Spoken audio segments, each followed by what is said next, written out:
আল্লাহ রাব্বুল আলামিনের ইবাদতের শিরক তো অহরহ। সেজদা একটা গুরুত্বপূর্ণ ইবাদত। এই সেজদার মধ্যে এই ইবাদতটা একমাত্র করতে হয় কার জন্য?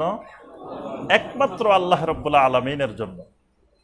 কিন্তু এই সেজদা আজকে অহরহ আল্লাহ ছাড়াও কত মানুষকে দেওয়া হচ্ছে, জীবিত মানুষকেও দেওয়া হচ্ছে, মৃত মানুষকেও দেওয়া হচ্ছে। তাহলে এই জীবিত মৃত মানুষকে সেজদা দেওয়া, আল্লাহ পাক স্পষ্ট করে কোরআনে কারিমে বলছেন, লা তাসজুদু লিশ-শামসি ওয়ালা লিল-কামার ওয়াসজুদু লিল্লাহিল্লাযী খালাকাহুন্না ইন কুনতুম ইয়্যাহু তা'বুদুন। খবরদার, চন্দ্রকে সেজদা করিও না, সূর্যকে সেজদা করিও না, সেজদা করো একমাত্র ওই আল্লাহ রাব্বুল আলামিনকে, যিনি এই সব মাখলুকাতকে সৃষ্টি করেছেন। সুবহানাল্লাহ। অর্থাৎ আল্লাহর কোন গোলামকে সেজদা করিও না, সেজদা করবা একমাত্র আল্লাহ রাব্বুল আলামিনকে। এক গোলাম আরেক গোলামকে সেজদা করিও না। কিন্তু এখন পৃথিবীতে বা বিশেষ করে আমাদের দেশে আমরা দেখি এক গোলাম আরেক গোলামের সেজদা করে। যে সেজদা করতেছে সেও আল্লাহর গোলাম, যাকে সেজদা করতেছে সেও আল্লাহর গোলাম। এক গোলাম আরেক গোলামের সেজদা করে। আল্লাহ বলছেন, খবরদার, চন্দ্র সূর্য গাছপালা মানুষ যা কিছু আছে এরা সব আমার গোলাম, আমার সৃষ্টি। সুতরাং খবরদার, এক গোলাম আরেক গোলামকে সেজদা করিও না। সেজদা করো সব গোলামের যিনি মালিক, যিনি খালেক, সে আল্লাহ সুবহানাহু ওয়া তাআলাকে। তাহলে আল্লাহ সুবহানাহু ওয়া তাআলা ছাড়া অন্য কাউকে সেজদা করা, এটা কি? শিরক। এই সেজদা বাংলাদেশে রাস্তা ঘাটে, পথে ঘাটে সব জায়গায় দেখবেন, কবর একটা উঁচু কবর একটা আছে, মানুষ সেজদা করতেছে। তারপরে অনেক পীর সাহেবেরা সেজদা নেওয়ার জন্য আপনার পা রাখার জন্য বড় গদি বানায় নিছে, এটার উপরে পা রাখে, মানুষ এসে এসে সেজদা করে। নাউজুবিল্লাহ। ঈমান হরণকারী সেন্টার বানাইছে, কেন্দ্র বানাইছে। আবার টিভিতে বিজ্ঞাপনও দেওয়া হয়, কার কি দরকার চলে আসেন, এখানে সব পাওয়া যাবে, আমাদের এখানে সব আছে। নাউজুবিল্লাহ।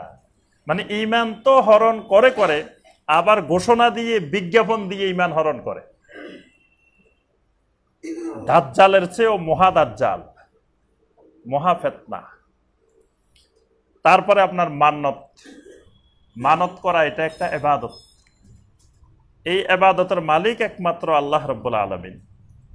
কিন্তু এখন দেখা যায় আমাদের আল্লাহ সুবহানাহু ওয়া তাআলা ছাড়াও অসংখ্য ওলি আউলিয়ার নামে মানত করা হয়।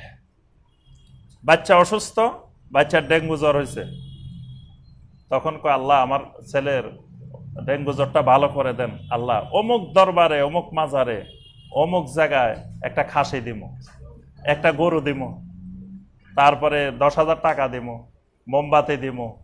আচ্ছা, ভালো করবে আল্লাহ, আপনি টাকা দিবেন ওই জায়গায় কেন? ছাগল দিবেন ওই জায়গায় কেন? আল্লাহ ভালো করছে তো আল্লাহকেই দিতে হবে, যেহেতু সব কিছুর আরোগ্য দানকারী একমাত্র আল্লাহ রাব্বুল আলামিন। তারপরে আমাকে বিপদ থেকে উদ্ধারকারী একমাত্র আল্লাহ রাব্বুল আলামিন। তাহলে আমার যত মানত যা দিব, এগুলা কাকে দিব? একমাত্র আল্লাহ রাব্বুল আলামিনকে। কিন্তু দেখা যাচ্ছে ভালো করতেছেন, আল্লাহ দিচ্ছে আরেক জায়গায়। আবার যদি আপনি জিজ্ঞাসা করেন যে ভাই, যে এখানে দিচ্ছেন কেন? শোনো, এরা হলো মানে আল্লাহর মুকাররাবিন, আল্লাহর নিকটবর্তী মানুষ। এরা যদি আল্লাহকে একটু সুপারিশ করে দে, বলি দে, তা আল্লাহ এদের কথা শুনে। মানে মনে হচ্ছে আল্লাহকে আমি সরাসরি যদি বলি আল্লাহ শুনবে না। অথচ আল্লাহ পাক কোরআনে কারিমে কত আয়াতে বলছেন, ওয়া ইযা সাআলাকা ইবাদি আন্নী ফা ইন্নী করিব উজিবু দাওয়াতাদ দাঈ ইযা দাআন, উজিবু দাওয়াতাদ দাঈ ইযা দাআন। যখনই বান্দা আমাকে ডাক দে, আমার কাছে দোয়া করে, আমি সাথে সাথে সাড়া দিই। মাঝখানে কিছু লাগে না দোয়া করার জন্য। আমার কাছে ডাকলে যে কোনো বান্দা ডাক দিলে আমি সাড়া দিই। তাহলে আবার অমুকেরই দি বলাইতে হবে কেন? এজেন্ট ধরতে হবে কেন? দালাল ধরতে হবে কেন? এই ওয়াসিতা গ্রহণ করা, এই মাধ্যম গ্রহণ করা, এই মধ্যস্থতাকারী গ্রহণ করা, এটা কি? শিরক। এই শিরকের কবলে অসংখ্য কোটি কোটি মানুষ।